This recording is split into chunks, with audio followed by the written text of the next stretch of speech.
एक राजपुत्र बालपणीच एका जंगलात चुकतो. एका पारध्याला तो सापडतो. नंतर व्याधच त्याचे पालन पोषण करतो.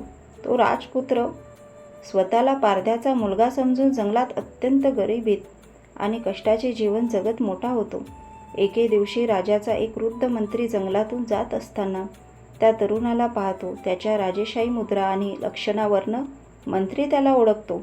मंत्री त्या तरुणाजवळ जातो आणि त्याच्या कानात एकच सत्य सांगतो, "अरे बाळा, तू या जंगलात वनवन फिरणारा भिकारी व्याध नाहीस, तर तू या देशाच्या सम्राटाचा एकुलता एक राजपुत्र आहेस. हे संपूर्ण राज्य, हे वैभव तुझेच आहे." मंत्र्याचे हे शब्द ऐकताच त्या तरुणाला त्याच्या खऱ्या स्वरूपाची जाणीव होते.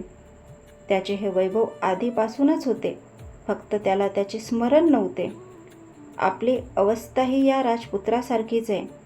आपण मूळचे सच्चिदानंद स्वरूप असतानाही या देहाच्या, संसाराच्या भ्रमात पडून स्वतःला अल्प, दुःखी समजत आहोत. आपण संसारातील छोट्या छोट्या सुखांना, लौकिक धनाला सर्वस्व मानतो.